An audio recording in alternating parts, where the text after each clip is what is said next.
It's Monday and it all starts again. Oh, it's a bit of a chilly one this morning. So how are you? Did you have a good weekend?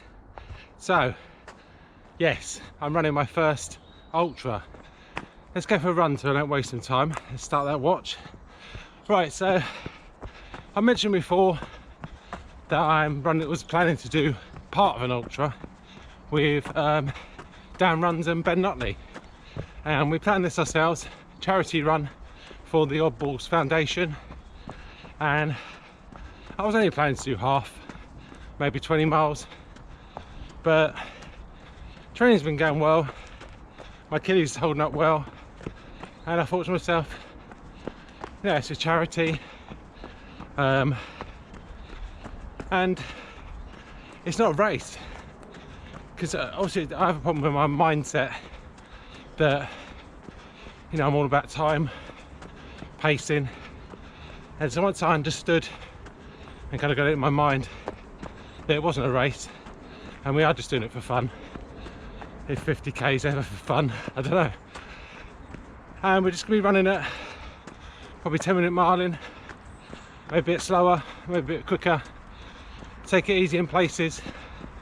There's no rush, we're just going to be getting it done and raising some money for charity. So something I'm really excited about, another little tick in the box, and we're doing that on Saturday the 3rd of April. A nice early start, it'll probably take about, I don't know, 5.5 hours, 6 hours. So I think the only main concern is time on feet, because, you know, running wise I've only run 18 miles, but the longest I've ever been on my feet was when I walked up Snowdon, and that was 8 hours walking up in horrendous conditions, and then a 2-hour walk back down the railway line in the rain. So it wasn't fun, but yeah, it was enjoyable. Would I do it again? Yeah, if the weather was better. So what else have we got planned? Well, this week I just want to get some early miles on the board. It's got a week or two halves. The weather's going to get wet, windy, and kind of winds downwards.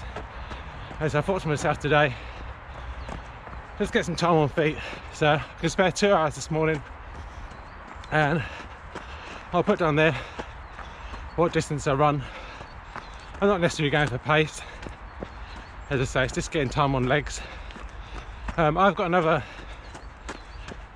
charity that I'm hoping to work with, which is breast cancer now, a charity that's close to my heart, and I've put an application to be selected to run for them in the London Marathon, so hopefully find out in the next few weeks, and if I find out sooner, then this ultra I could kind of run it as a dual charity, so for the guys and the girls, obviously one being testicular cancer and the other breast cancer.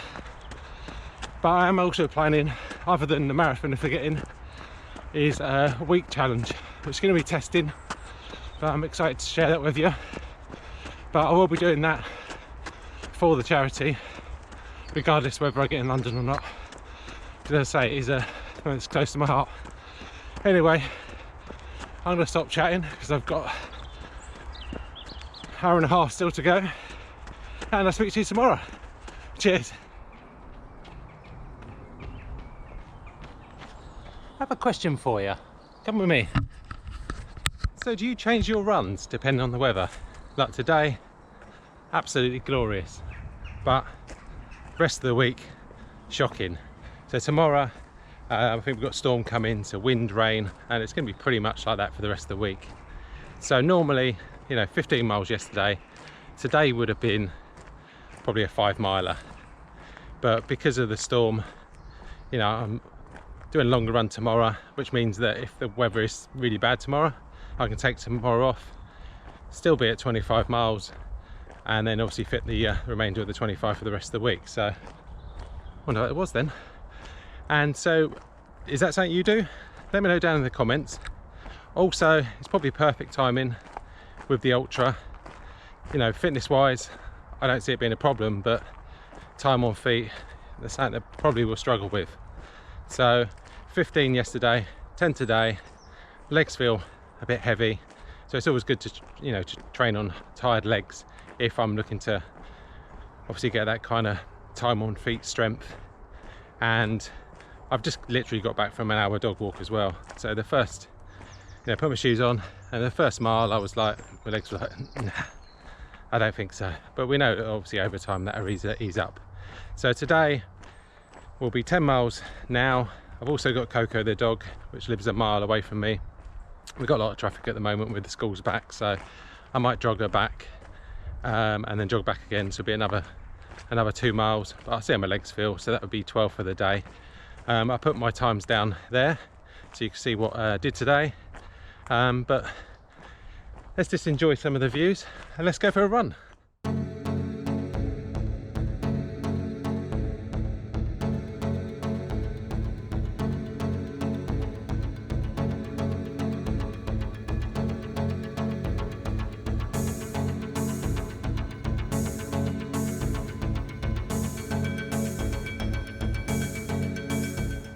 It's Wednesday.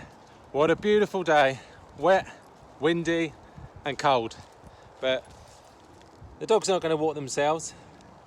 So it's going to be like this for the rest of the week. I might have one of the best jobs in the world, but on days like this, doesn't really feel like it.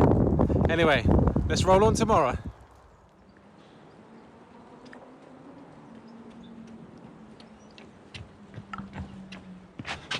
It might be wet, miserable, but nothing's going to take away this. It's a bit scary, I suppose, on camera. So I'll do less of that. We just found out that the track's going to be open. It's fantastic news for us endurance athletes. Well, that basically means older, because the youngsters still went to the track when they could. So most of us endurance athletes haven't been to the track in over a year. I previously mentioned that the coach contacted me about running the session on a Wednesday. So I agreed to do that, and then the next lockdown comes. So hopefully mid-April I'll be taking the session, 6 of us, socially distanced of course, but fantastic. As I say, the track means a lot to me. As I say, when I was a teenager, I used to go there twice a week, and it was just so exciting. So, you know, there's something about the track and cross country that, you know, is in here. So really looking forward to that. It's going to be perfect timing because the ultra's going to be on the 3rd of April. So it gives me a couple of weeks just to kind of, you know, recover. And then it's just a question of adjusting my mileage to kind of fit with adding the intervals. Because when you're doing intervals, you know, we're two extremes, mileage and quick. We just need to find a happy balance in between. But fantastic news. Anyway, I've got to go for a run. So today the plan is done an hour dog walk, come straight home, put my shoes on, and looking to do a minimum of 10 miles. Just an easy pace, just getting some miles on the board. And then this weekend planning to meet up with one of my buddies, Craig, who run at the club. It'd be nice just to run with someone and just have a chat. You know, I went out with Chris the other week, but that was a time trial, so, you know, we didn't really get to have a chat. And of course we'll be talking about running. Of course we talk about running. What else do we talk about? Anyway, let's roll on tomorrow. It's Friday, and today I had a bit of a dilemma. Meant to go out for a run with Craig tomorrow, but unfortunately he's hurt his ankle. It's an ongoing injury, so we decided to, you know, best just to knock it on the head. So my dilemma was this morning. Tomorrow's going to be 20-mile-an-hour winds. Today, 10-mile-an-hour winds, and it was raining when I went out this morning. So I decided to go with today. Had 13 miles left to finish off 50 for the week. So I thought, why not? So dressed obviously for the occasion. I was hammering it down when I went out, and then the weather changed and it just become, you know, an all seasons weather run, as I call it. So we had wind, rain, and then the sun came out, but the wind obviously, the wind remained. So today worked out perfectly actually, because I'm trying to work on time on my legs and just running tired, ready for this ultra. Because fitness wise, I don't see it being a problem, but time on legs is definitely a problem. So got to about 9 miles, and my legs felt a little bit tired, but was up in the pace a bit today because of the poor weather. And you know what it's like, you just want to get it done, don't you? So today was 13 miles at 7:27 pace. As I say, felt comfortable up to about 9 miles, and then was a bit of a struggle, but you know, it served its purpose. Running wise, that's probably going to be it. As I say, I'm probably going to take Saturday and Sunday off, and then maybe do the same sort of thing next week. I don't have to do the 50 in such a short period of time, but I say it proves that obviously I'm getting stronger to run, you know, over 5 days, but taking the Wednesday off and still manage to get 50. You know, that's still quite an achievement. So there's 60 mile weeks in the bag, kind of going forward. But because I've got the ultra, I'm obviously going to stick where I am at the moment. And I just wanted to thank you guys for your continued support. You know, the channel's in probably the last month, has started to pick up more views, more comments, and so thank you for that. Thank you for my channel members for their continued support. Obviously every little helps. And how's your week gone? Has it all gone to plan? Have you got any time trials coming up? Any races on the horizon? Do you need any advice? Just drop them down in the comments and I'll come back to you. So let's roll on next week. Onwards and upwards. Cheers.